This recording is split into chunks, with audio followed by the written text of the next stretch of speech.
السلام علیکم ناظرین، عمران خان صاحب کو جب اپریل 2022 میں اقتدار اعلیٰ سے نکالا گیا، یعنی کہ وزیر اعظم کے منصب سے ہٹایا گیا، اس کے بعد انہوں نے بے شمار تقریریں کی اور بے شمار ریلیز اور جلسوں میں وہ مختلف باتیں کرتے رہے، لیکن اس میں جو سب سے زیادہ ایمفیسائز ہوتا تھا وہ اس بات کے اوپر ہوتا تھا کہ الیکشن جو ہیں وہ فری اینڈ فیئر نہیں ہوں گے اور دھاندلی ہوگی، اور جو ان کے اپوننٹس ہیں یعنی کہ جو ان کے مخالفین ہیں ان کو سپورٹ ملے گی اور پی ٹی آئی کو دبایا جائے گا، اور بہت سارے ایسے معاملات ہوں گے کہ جس کے بعد پی ٹی آئی کو شاید اقتدار میں واپس آنے کا موقع نہ ملے، یا ان کی اقتدار میں آنے کی جو راہ ہے وہ ہموار نہ رہے۔ اب ان کی جتنی بھی باتیں تھیں اس میں سے بیشتر جو ہیں وہ آپ کہہ سکتے ہیں کہ سچ کے بالکل قریب ترین یا سچ ثابت ہوئی ہیں،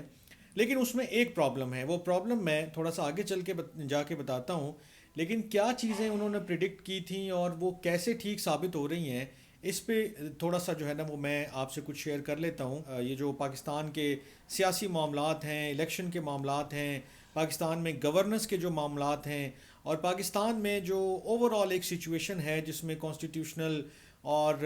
اکنامک اور پولیٹیکل چیلنجز جو ہیں جن کو ہم فیس کر رہے ہیں کافی ٹائم سے، ان کے اوپر بڑا کھل کے جو ہے نا وہ رپورٹ کیا گیا ہے اور اظہار خیال کیا گیا ہے۔ یہ رپورٹ ہے پل ڈیٹ کی۔ اس پل ڈیٹ کی رپورٹ میں زبردست چیزیں انہوں نے پوائنٹ آؤٹ کی ہیں، اور اس میں سے چند جو ہیں وہ اس چیز کو بھی ثابت کرتی ہیں کہ خان صاحب جو کہہ رہے تھے آل along he was also right. اب انہوں نے کیا کہا، انہوں نے ایک بات کہی اور اس بات کو کہنے سے ہی جو ہے نا وہ ساری چیزیں سمجھ میں آ جائیں گی آپ کو۔ پل ڈیٹ نے اپنی رپورٹ میں بالکل واضح طور پہ لکھا ہے کہ جو الیکشن کی صورتحال ہے ابھی، جو فیئرنیس آف دی الیکشن ہے، فیئرنیس آف دی پولز ہے، شفافیت جس کو آپ کہتے ہیں الیکشن کی، it is as black as it was in 2018 general election. یعنی کہ 2018 میں جنرل الیکشن کے وقت جو صورتحال تھی، جتنی خراب، جتنی گمبھیر، جتنی بلیک آپ کہہ لیں، یا جتنی وہ سیاہ ایک منظر پیش کر رہی تھی چیزوں کا، اتنا ہی 2023 میں بھی ہے۔ تو اب اس سے بے شک عمران خان صاحب کی کہی ہوئی ساری باتیں سچ ثابت ہو جائیں، بالکل آپ مان لیں یا میں بھی مان لوں کہ جی جو انہوں نے پریڈکٹ کیا وہی ہے صورتحال، لیکن اس کے ساتھ سوال یہ اٹھتا ہے کہ اگر آج یہ صورتحال ہے جس کو ہم کہیں گے یہ ٹھیک ہے، تو پھر یہ بھی ماننا پڑے گا کہ 2018 کی جو صورتحال جس کی طرف اس رپورٹ میں اشارہ کیا گیا ہے وہ بھی ٹھیک ہے۔ ایک جو سب سے اہم جملہ اور جو سب سے اہم فائنڈنگ، جو سب سے اہم بات اس رپورٹ میں کی گئی ہے، وہ مجھے آپ سے شیئر کرنی ہے اور وہ بہت ضروری ہے۔ انہوں نے لکھا کہ جو ہمارے پولیٹیشنز ہیں، جو ہمارے لیجسلیٹرز ہیں، یعنی کہ جو ہماری پولیٹیکل ایلیٹ ہے، ان کا سب سے بڑا پرابلم یہ ہے کہ وہ آج بھی ہر چیز کے لیے اسٹیبلشمنٹ کی طرف دیکھتے ہیں، اور اسٹیبلشمنٹ کا سب سے بڑا پرابلم یہ ہے کہ وہ اپنے آپ کو اب تک سیاست سے دور نہیں کر پائی ہے۔ حالانکہ جو سابق آرمی چیف ہیں جنرل قمر جاوید باجوہ صاحب، انہوں نے اس کا اظہار بھی کیا تھا، اس کا اعتراف بھی کیا تھا کہ فوج جو ہے وہ 70 سالوں سے پالیٹکس میں انوالو ہے، اور اب یہ دروازہ جو ہے وہ بند ہونے جا رہا ہے اور یہ ختم ہو جائے گا انوالومنٹ ان کی جو سیاست میں ہے۔ لیکن میرے خیال میں ایسا ابھی تک تو نہیں ہوا، یا ہوا ہے تو ہمیں نظر نہیں آ رہا۔ تو اس چیز کو سامنے رکھتے ہوئے اگر آپ پوری رپورٹ، اور بھی اس میں چیزیں ہیں، مثلا نیشنل اسمبلی کے حوالے سے انہوں نے ایک فائنڈنگ دی ہے کہ نیشنل اسمبلی نے اور جو اس کے لا میکرز تھے، انہوں نے خود کو مینیپولیٹ ہونے دیا، اور یہ کسی ایک گورنمنٹ میں نہیں، بارہا ایک کے بعد دوسری گورنمنٹ میں یہ طریقہ کار جاری رہا۔ اور اس میں انہوں نے لکھا کہ with the active role of establishment, یہ جو بیسک یعنی کہ کام ہے اسمبلی کا، قانون سازی کرنا، اس میں بھی اسٹیبلشمنٹ نے بڑا ایکٹیو رول پلے کیا ہے۔ پالیٹکس میں ہے، نیشنل اسمبلی میں ہے۔ سینٹ کے حوالے سے ایک فائنڈنگ ان کی کیا ہے، سینٹ کو انہوں نے، میں کہتا ہوں بہت ہی خوبصورتی سے جو ہے نا وہ سم اپ کر دیا ہے۔ سینٹ کے حوالے سے انہوں نے کہا کہ it has merely become a debating club.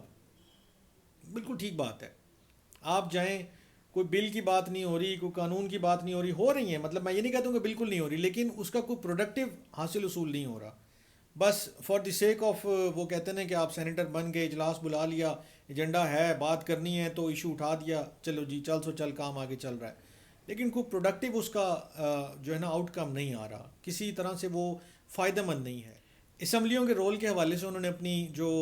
Report ہے پورے سال کی 2023 کی کہ کیا معاملات رہے، اس میں بھی انہوں نے بڑا کلیئرلی لکھا کہ وہاں کی اسمبلیوں نے مطلب کوئی ان کا ایسا کوئی کنٹریبیوشن نہیں ہے، کوئی ایسا رول نہیں ہے، کوئی ایسی پازیٹیو ان کی اسپیکٹ یا ڈیولپمنٹ نہیں ہے کہ جس کو بڑے فخریہ انداز سے بتایا جا سکے یا بیان کیا جا سکے۔ وہ محض جو ہے نا سمجھ لیں آپ ایک ربڑ سٹیمپ قسم کی جو ہے نا وہ صوبائی اسمبلیاں جو ہیں ہماری رہی ہیں۔ اور جو کل ملا کے میں ساری چیزیں تو نہیں ڈسکس کر سکتا کیونکہ یہ کافی لمبی چوڑی رپورٹ ہے، لیکن کل ملا کے انہوں نے کہا کہ یہ ساری چیزیں جو کنٹریبیوٹ کر رہی ہیں وہ جو ہماری جمہوریت ہے جس کا ہم پرچار کرتے ہیں، جس کو ہم چاہتے ہیں کہ وہ پریویل کرے، یہ ساری چیزیں اسی کو ہی سب سے زیادہ نقصان پہنچا رہی ہیں۔ پاکستان میں 2018 میں جیسی تیسی جمہوریت تھی، جیسا جیسا نظام تھا، وہی کچھ اسی قسم کا نظام ابھی بھی موجود ہے۔ تو جو چیزیں عمران خان صاحب 2018 کے بعد نہیں فیل کر رہے تھے، ان کو نہیں لگتا تھا کہ یار کوئی ایسی چیز غلط ہے، تمام پارٹیز ایک طرف کھڑے ہو کے شور مچا رہی تھیں، الیکشن خراب ہو رہے ہیں جی، دھاندلی ہو رہی ہے جی، پری پول ریگنگ ہو رہی ہے جی، الیکشن والے دن آر ٹی ایس خراب ہو گیا، فلانا ہو گیا۔ پرویز رشید صاحب کا میں آج صبح بھی دیکھ رہا تھا ایک بیان کہ ان کو اس وقت ان کے ڈیوز کے جو ہے نا وہ وجہ سے ان کو نکال دیا گیا تھا، ان کے جو نامینیشن پیپرز ہیں وہ سبمٹ نہیں ہونے دیے گئے تھے، جب وہ ڈیوز جمع کرانے گئے تو کوئی بندہ ان سے ڈیوز لینے والا نہیں تھا۔ تو آج پی ٹی آئی کے جو سارے معاملات ہیں آپ دیکھ لیں، نامینیشن پیپر سے لے کر کے ان کو جی انہوں نے بتایا کہ ہمیں جمع نہیں کروانے دیے جا رہے، اور پھر جب ہم جمع کروانے گئے تو چھینے جا رہے ہیں اس کو۔ چلو ایک طرف رہ گیا، اب تو جو میں نے پرسوں ترسوں سٹوری بھی کی تھی کہ 3,000 سے زیادہ لوگوں کے نامینیشن پیپرز بھی ریجیکٹ ہوئے ہیں۔ اب پی ٹی آئی بیسیکلی وہی ساری چیزیں فیس کر رہی ہے جو کل ماضی میں کوئی اور پارٹیاں یا دیگر پارٹیز جو ہیں وہ فیس کر رہی تھی، لیکن پی ٹی آئی یا عمران خان صاحب یہ ماننے کو تیار نہیں تھے کہ ایسا کچھ ایگزسٹ کرتا ہے یا یہ چیزیں حقیقت سے کوئی تعلق رکھتی ہیں۔ اور جب وہ اقتدار سے نکالے گئے 2022 میں، پھر اس کے بعد انہوں نے یہ چیزیں دہرانا شروع کی، ایک ایک کر کے انہوں نے یہ بلڈ اپ کیا، سارا معاملہ کیس سارا بنایا۔ اور آج کی یہ جو رپورٹ ہے پلڈیٹ کی، اس سے وہ چیزیں بہرحال جو ہے وہ ثابت ہوتی ہیں، ٹھیک درست لگتی ہیں، لیکن بات یہ ہے کہ اگر آپ کو آج یہ چیزیں آپ ان کو درست کہیں گے، صحیح کہیں گے، تو پھر ماضی کی چیزوں کو بھی درست کہنا پڑے گا۔ اور اتنا حوصلہ میں نے ابھی تک پی ٹی آئی کے لوگوں میں کم ہی دیکھا ہے کہ جو اس کو برملا اظہار کریں، خاص کر ان کے سپورٹرز، وہ بہت زیادہ دل پہ لے جاتے ہیں چیزوں کو اور پتہ نہیں کس ڈیبیٹ میں نکل پڑتے ہیں۔ بہرحال اپنا بہت خیال رکھیے گا، اللہ نے کے پاس۔